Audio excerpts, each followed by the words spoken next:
Wait, they're joining the fight? Why? June 22nd, 1940. Last week, Paris fell to the Germans, so you might have guessed what would come this week, and come it does, an armistice.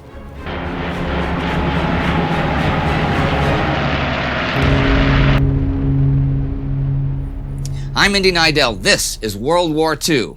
Last week, Paris fell, as I said, and the Germans continued to advance all across France. Italy declared war on Britain and France, and the Soviet Union made demands on Lithuania and then occupied Vilnius and Kaunas. This week, there were more Soviet demands on other nations in the region. The long and short of it, though, is that on the 16th, the Soviets enter Latvia and Estonia, and all three Baltic states are occupied. Time magazine reports 500,000 Red Army troops entering the three nations over a period of days. Okay, there were already Soviet troops there to a lesser extent, since they had demanded and got military bases, as we saw last fall. Now, Soviet Foreign Minister Vyacheslav Molotov has accused them of conspiracy against the Soviet Union and demanded they establish governments of which the Soviets approve. Elections will be held in a few weeks. I wonder who's going to win. We'll find out soon enough. They are not the only ones forming new governments, though. That's happening over in war-torn France as well.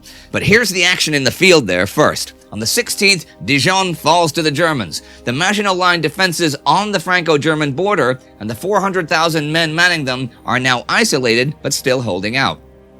The 17th, Heinz Guderian is nearly to the Swiss border. Other German units advance in Brittany and Normandy.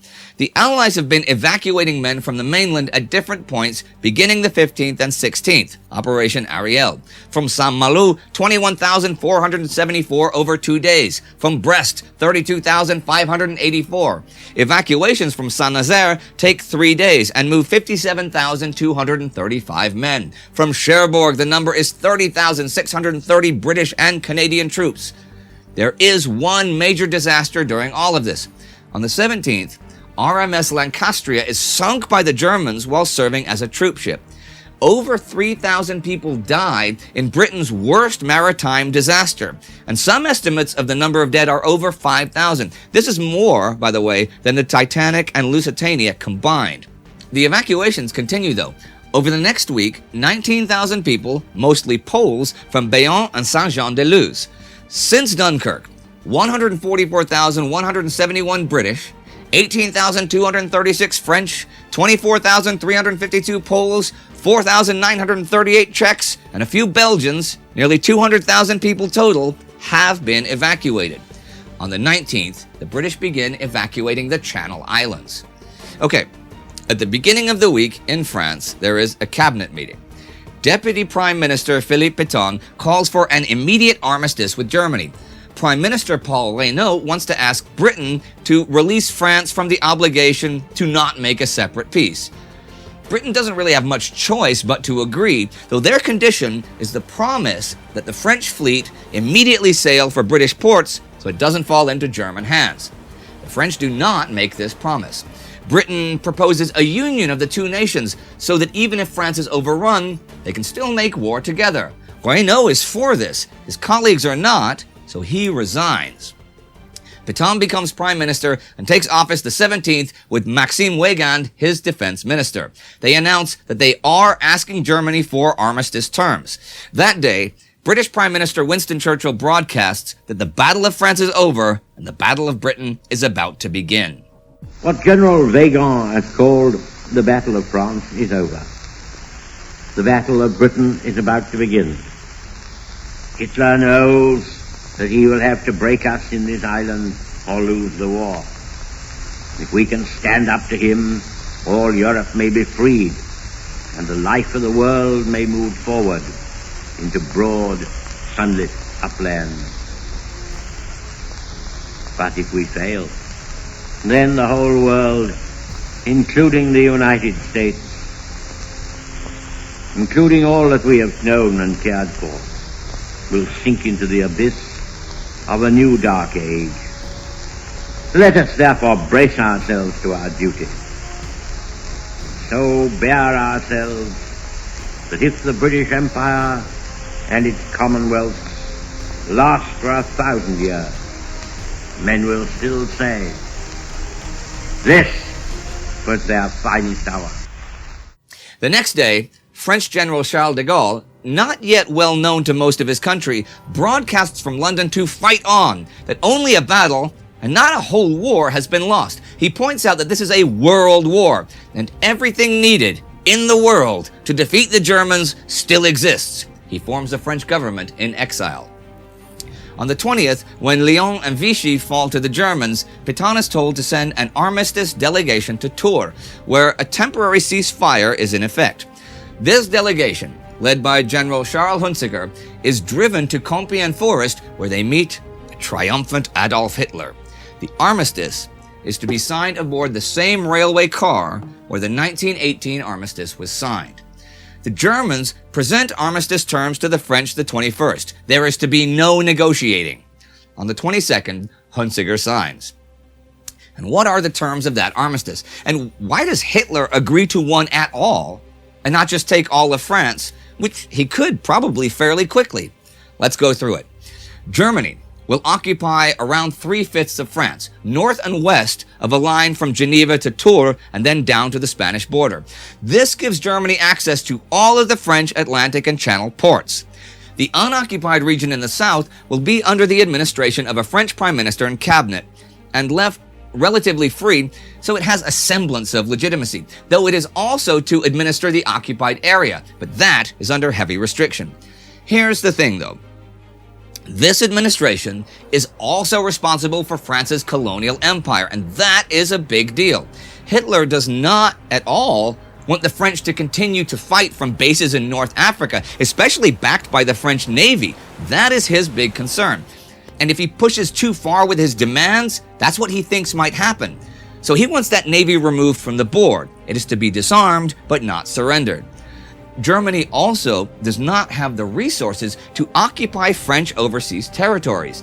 But maintaining an independent and neutral French state will deny their use to the British. France can even maintain a small army under armistice terms. France is now required to hand over any German nationals that have been granted asylum as refugees from Nazism. Although not written out, in effect, this means mainly thousands of Jews who fled persecution in Germany and will now be taken to concentration camps. The French also have to pay the cost of occupation, some 400 million francs a day. Hunziker complains that the terms are harsher than the Allies' armistice terms on Germany were in 1918. But Wilhelm Keitel, arranger of the armistice, says it's this or it's nothing. However, this is only to last until a final peace treaty can be negotiated. And since no one thinks that's going to take too long, no one complains that captured French soldiers will remain prisoners of war until the end of all hostilities. There are 1,538,000 of them. With a French government in place, Germany is free from the burden of administration and can focus on Britain. France, though, still has other fish to fry. They are also at war with Italy. They do ask for an armistice with Italy this week, even as the Italian invasion of France begins. The French Alpine Army, Armée des Alpes, has had men removed for other sectors since September last year.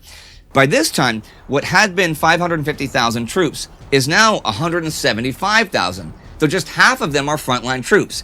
So there are only around 80,000 troops ready to confront the Italians along the border.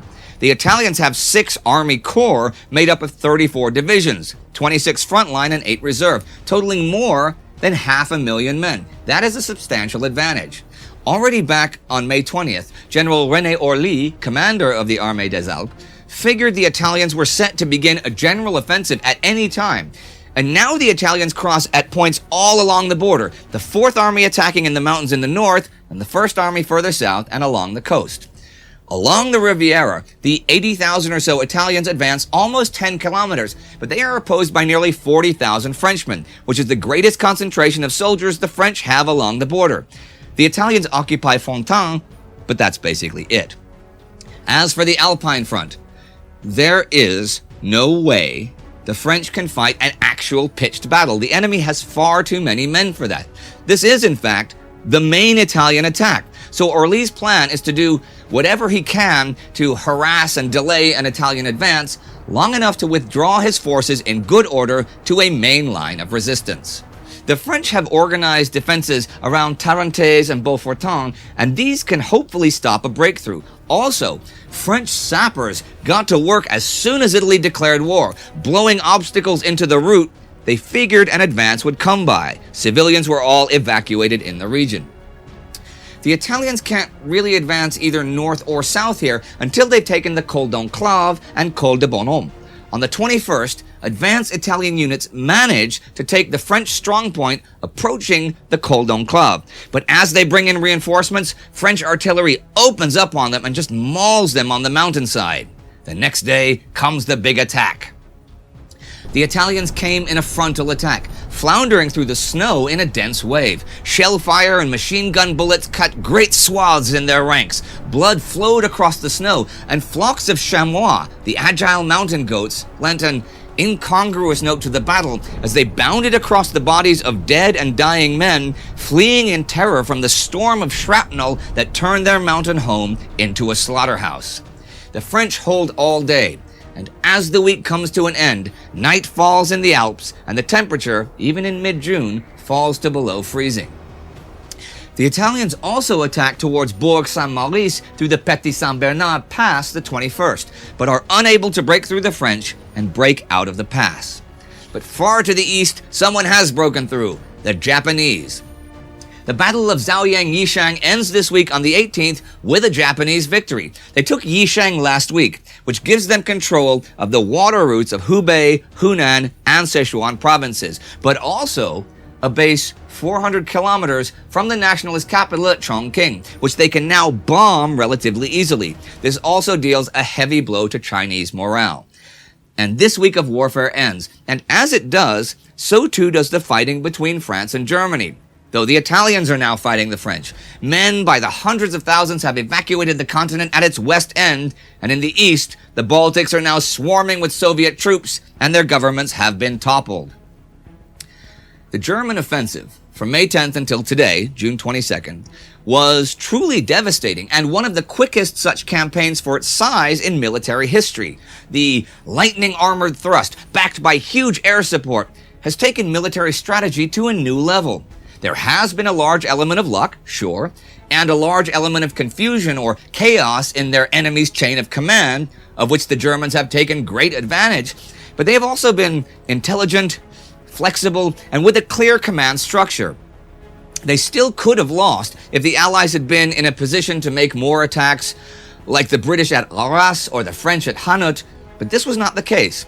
The German success is also owed to the leadership of the generals, who took considerable personal risk in leading from command vehicles at the front.